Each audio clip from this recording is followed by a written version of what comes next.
vamos ao debate. Caio, a volta de Eduardo Cunha à política é normal? Olá, Leandro. Olá, doutor. Saudações à nossa audiência. Pois é, né? Será que a volta de Eduardo Cunha à política é normal? Bom, depende.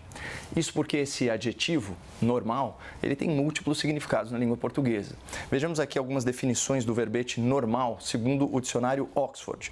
Normal, comportamento considerado aceitável. Portanto, a primeira pergunta que nós devemos fazer é: o comportamento de Eduardo Cunha é normal? É um comportamento aceitável para quem deseja ocupar cargos públicos? Bom, com a palavra aqui, a senhora Dilma Rousseff, do Partido dos Trabalhadores. Em discurso oficial, em abril de 2016, a ex-presidente comentou seu processo de impeachment fazendo as seguintes incriminações. Aspas, o mais estranho é que quem me julga é corrupto. Essa pessoa, o então deputado Eduardo Cunha, que é o presidente da Câmara, todo mundo no Brasil sabe que tem conta no exterior e é acusado pela Procuradoria-Geral da República, fecha aspas. Bom, de fato, algum tempo depois, o senhor Eduardo Cunha foi condenado por corrupção. Mas vejam só que curioso. Manchete do jornal O Globo, maio de 2023. Com decisão do STF, Eduardo Cunha se livra das 3 condenações já impostas a ele pela Lava Jato. Desde setembro de 2021, ex-presidente da Câmara coleciona vitórias nos tribunais. Continua a matéria. Condenado em 3 ações penais, o ex-deputado Eduardo Cunha chegou a ter penas que somadas atingiam 54 anos. Na última sexta, a segunda turma do STF anulou a última condenação que ainda estava válida. Só para contextualizar a nossa audiência, assim como Lula da Silva, que também foi condenado em 3 instâncias por corrupção, por lavagem de dinheiro, o Cunha nunca foi absolvido pelos crimes que alegadamente ele cometeu, segundo a Polícia Federal, segundo o Ministério Público e segundo a Justiça Federal. Em ambos os casos, do Cunha e do Lula, o Supremo entendeu que houve um erro processual de competência. E foi assim que aqueles anos de investigação e procedimentos judiciais foram por água abaixo. Bom, mas vamos voltar aqui ao tema de hoje, né? Você, telespectador, você acha normal, você acha aceitável o comportamento do senhor Eduardo Cunha? O senhor Lula da Silva, por exemplo, afirmou, como nós já vimos, que acha tudo isso muito normal do ponto de vista político. E até faz sentido considerando a própria biografia penal do Lula e a sua reabilitação do cárcere à presidência. Já o vice-presidente, o senhor Geraldo Alckmin, costumava dizer que essas figuras que desejavam retornar ao poder, na verdade, queriam mesmo, aspas, voltar à cena do crime.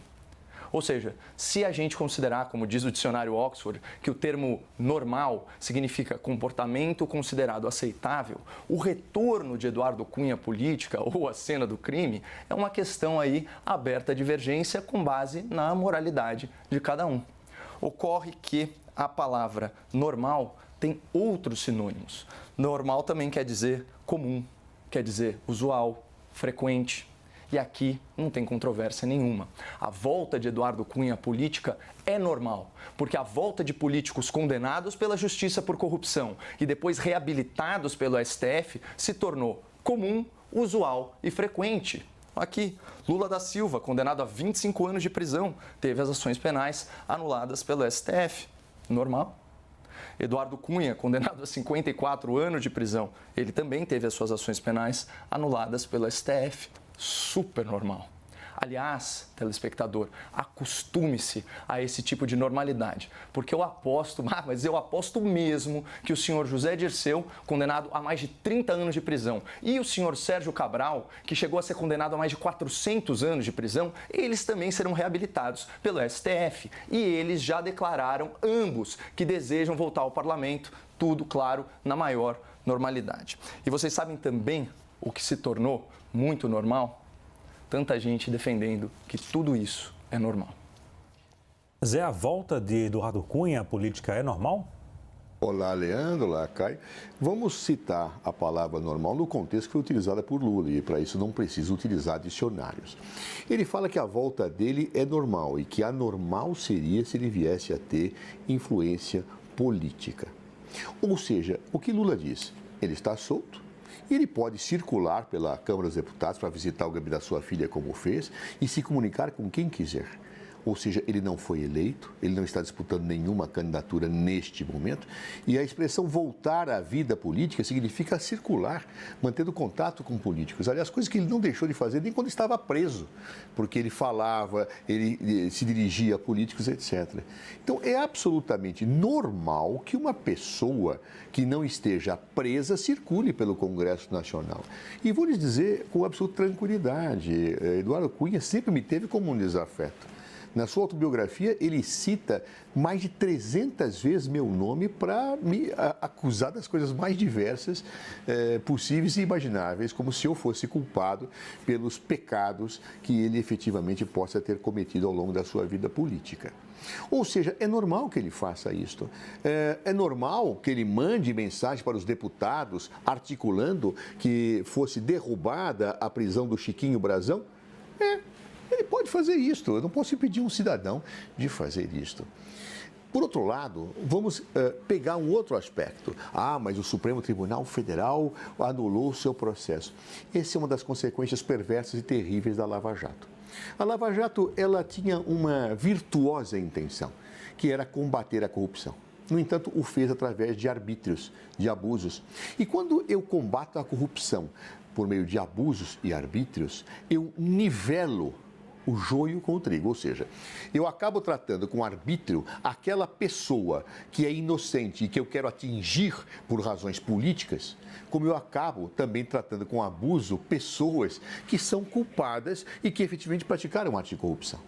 Um dos grandes problemas da Lava Jato é exatamente esse, é ter nivelado situações em que havia prova demonstrada, clara, indiscutível, com outras em que não tinha provas, mas, como diziam os próprios membros da Lava Jato, tinham convicções subjetivas deles. Ao fazer isto, as cortes de justiça só têm um papel.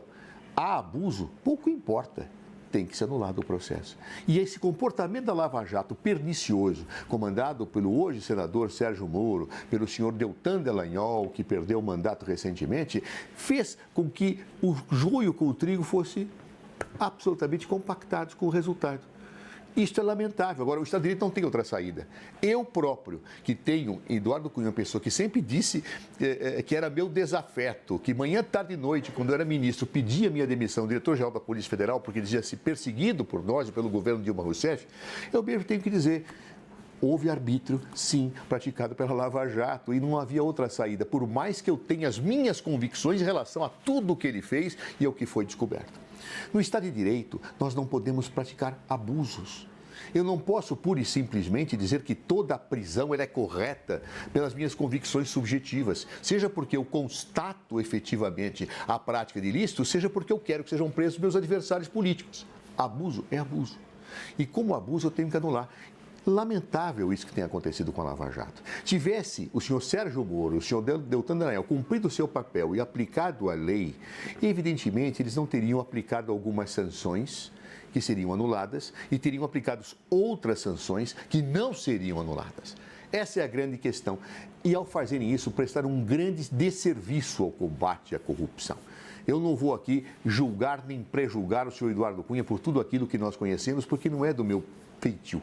Por mais que ele tenha me acusado ao longo da vida, eu guardo respeito às pessoas que, inclusive, eu tenho convicções sobre as suas práticas na vida política. Acho, todavia, que a Lava Jato nivelou situações, ou seja, não perseguiu alguns por razões políticas, não foi atrás de alguns, foi atrás de outros por razões políticas, fazendo articulações para produzir provas, e outros que tinham provas realmente condenou, mas tudo dentro de uma metodologia, de uma sistemática ofensiva da lei. E o Estado de Direito não pode admitir isto.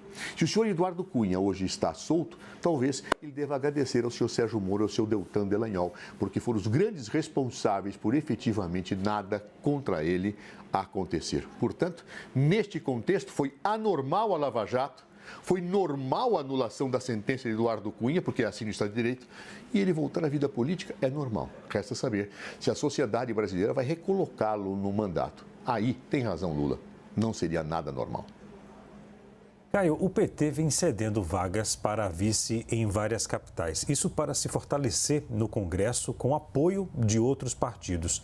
A esquerda poderia apoiar Eduardo Cunha para formar uma base forte no Congresso em 2026, na sua avaliação? Eu acho que a estratégia do Lula da Silva é muito diferente e aqui eu não preciso nem ficar conjecturando, tecer teses aí mirabolantes, basta ler as notícias. Olha só que interessante isso. Poder 360, site especializado, março de 2024. Aspas, Lula quer petistas históricos, poderia ter falado petistas condenados, como Dirceu, candidatos em 2026. O presidente se reuniu ou enviou emissários para conversar com 4 líderes do PT para sinalizar sua vontade do presidente da República, de que disputem uma vaga na Câmara. Olha só quem são essas figuras. Zé Dirceu, como eu disse, condenado a mais de 30 anos de prisão, cumpre a pena em liberdade, por corrupção, lavagem de dinheiro, associação criminosa, está cumprindo pena, portanto é um réu condenado em múltiplas instâncias no STJ em 2022 e 2023, tá? João Paulo Cunha, lá do Mensalão, Delúbio Soares, Zé Genuíno, Lula quer que eles sejam candidatos a deputados federais nas próximas eleições. Ele quer reabilitar, a imprensa usa a mesma terminologia que eu, os antigos companheiros dos seus 2 governos para reforçar o apoio no Congresso em uma eventual reeleição. O presidente está incomodado com a qualidade da base aliada e avalia que é preciso ter de volta uma tropa de choque mais preparada, tanto na campanha eleitoral quanto na Câmara. Mais preparada para quê? Com os arquitetos do Mensalão? Para subornar o Congresso Nacional, como eles fizeram? Segundo a ação penal 470 do Supremo Tribunal Federal, que os condenou, ou por um esquema mais sofisticado como o Petrolão, que superfaturava contratos de empresas públicas e usava esse dinheiro para manipular as eleições, subverter a democracia e financiar ilegalmente candidatos que se perpetuavam indefinidamente no poder. E para usar a expressão do ministro Gilmar Mendes, isso consistia numa governança cleptocrata, ou seja, um governo de ladrões, que se perpetuaria no poder até a próxima década. Isso, segundo o ministro, em entrevista ao Jornal Nacional. Bom, essa é a estratégia de Lula para, aspas, fazer uma base forte no Congresso em 2026, como foi perguntado aqui no enunciado. E só para escandalizar um pouco aqui o nosso telespectador, eu faço questão de ler aqui as entrevistas do Zé Dirceu. Até por justiça, eu creio que mereço voltar à Câmara. Eu fui cassado sem nenhuma prova. Nenhuma prova? E o que é tudo isso no STJ? O que é tudo isso na Justiça? Tudo bem, a gente aceita que a última palavra provisória da República seja do Supremo Tribunal Federal, mas não parece, para usar a expressão do debate, anormal que a maioria dos ministros, porque aí há divergência, e daí essas decisões também são tão polêmicas e tão controversas, não parece estranho que esses ministros do STF tenham uma divergência profunda em matérias de erros processuais, principalmente de competência de jurisdição em relação à Polícia Federal, ao Ministério Público Federal, à Justiça Federal na primeira instância e depois aos desembargadores do Tribunal Regional Federal? É estranho, é muito estranho. E você vê a certeza com que um cara como o Zé Dirceu e agora até um cara como o Sérgio Cabral falam da possibilidade de concorrer em 2026, praticamente contando com uma decisão favorável no Supremo Tribunal Federal. Olha só, olha o que disse o Sérgio Cabral, pessoal, isso daqui não é normal. Não é normal. Ao Jornal Nacional, fevereiro de 2019, Cabral diz a juiz, esse apego a poder, esse apego a dinheiro, a tudo isso é um vício. Ou seja, além de ser um réu confesso, é um corrupto contumaz que se declara dependente psicológico de roubar. E aí você pega a Folha, em novembro de 2023, Sérgio Cabral diz que quer concorrer a deputado em 2026, após 6 anos preso. Ele ainda não pode, ainda não. Aí que diz o seguinte, 2 das 21 condenações, só 2 das 21 condenações contra Cabral ainda permanecem válidas. Só 2. Desde que foi preso, o ex-governador chegou a acumular 5 mandados de prisão, 37 ações penais, sendo 2 sem relação com a Lava Jato e 24 condenações apenas que somadas ultrapassaram 400 anos de cadeia. E é esse tipo de cara que quer voltar e ser representante popular. E só para fechar eu trago aqui a aspas do Sérgio Cabral, né, sobre as suas pretensões. Eu quero deputado federal, caso eu possa e a justiça me permita. É um cargo que eu nunca exerci e que eu gostaria de ver a pluralidade brasileira, conhecer mais o Brasil. Com mais de 500 deputados federais, você vai entender mais o Brasil e defender o Rio de Janeiro, disse o homem que arquitetou planos para assaltar os cofres públicos do Rio, o que prejudicou sobremaneira os serviços públicos naquele estado. Isso não é normal e não deve ser tratado assim no debate público. Zé, concorda com os argumentos do Caio? Não. Primeiro ponto, é absolutamente normal, corriqueiro e cotidiano a divergência entre magistrados. Não fosse assim, todas as decisões poderiam ser monocráticas. Né? Por que nas instâncias superiores nós temos órgãos colegiados? Porque há divergência na interpretação dos fatos e do direito. Então, muitas vezes eu tenho decisões unânimes, mas outras vezes eu tenho decisões com divergências, às vezes com maiorias estreitas. Isso acontece nos tribunais de justiça, nos tribunais regionais federais, no Superior Tribunal de Justiça, no Supremo Tribunal Federal. Então, essa divergência é absolutamente normal, é da vida jurídica, meu Deus. Será que nós não percebemos, não sabemos que é por isso que existem órgãos colegiados? Para que a maioria decida a partir da visão dominante? Segundo ponto, é absolutamente normal, goste eu ou não da pessoa, seja de esquerda ou seja de direita, que uma pessoa que está no exercício dos seus direitos políticos tenha o desejo de se candidatar. Por exemplo, se daqui a algum tempo Jair Bolsonaro, que hoje é inelegível, quiser ser candidato a deputado, será absolutamente legítimo que eu faça, eu não vou protestar em nada, isso é normal. Por mais que ele tenha tentado um golpe de Estado, por mais que ele tenha tentado vender uma joia que recebeu das Arábias, por mais que ele tenha tentado dormir numa embaixada, sabe-se lá por qual razão, ele tem o direito de fazê-lo. É legítima a democracia. Isto é normal. O que não é normal? Ser eleito. Aí é outro problema. Porque se a pessoa está no livre gozo dos seus direitos políticos, é legítimo que ela pleiteie, isso é absolutamente normal. Agora, ela vai ter que submeter ao crivo do voto popular. E aí, eu pessoalmente considero anormal certas situações, e não é por condenações, mas por uma apreciação livre que faço dos fatos da vida, que pessoas sejam eleitas. Isso é normal. Foi isso que o Lula disse. Ou seja, será que é possível, por exemplo, Jair Bolsonaro, depois de ter tentado um golpe de Estado e fazer tudo aquilo que ele fez, ser eleito? Até pode ser. Eu não acho isso normal. Eu, Zé Eduardo, acho normal, como talvez o Caio não acha normal algumas situações que eu acho que houve condenações sem provas e que ele acha que é anormal ser eleito. Agora, ser candidato, isso é democrático, é legítimo. O Eduardo Cunha circular pela Câmara dos Deputados é normal, é legítimo. Jair Bolsonaro, suspenso nos seus direitos políticos, circular pela Câmara dos Deputados, pelo Senado, é legítimo. Ou seja, isso é democrático.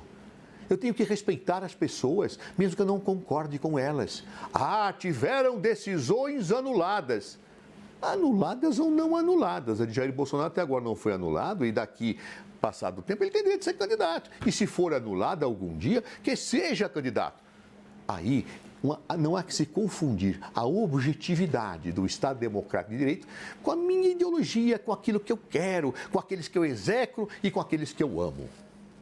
Ou seja, o Estado de Direito ele exige a impessoalidade no trato das relações do exercício do poder político e do exercício dos direitos políticos. Então, uma pessoa que está no livre gozo dos seus direitos políticos, quer eu goste, quer não goste, pode se candidatar. Aí, eu, como cidadão, tenho o direito de dizer, não votem nesse homem não fez o que fez, este homem tentou dar um golpe de Estado, esse homem recebeu um presente de um príncipe autoritário, atacando ditaduras, mas estava lá se congratulando com as ditaduras de direita e tentou vender o reloginho que ganhou. Isso eu posso fazer como militante, mas como defensor do Estado Democrático de Direito, eu direi, Jair Bolsonaro, você e todos aqueles que estão no exercício do seu direito político, tem direito a ser candidato. Isso é normal.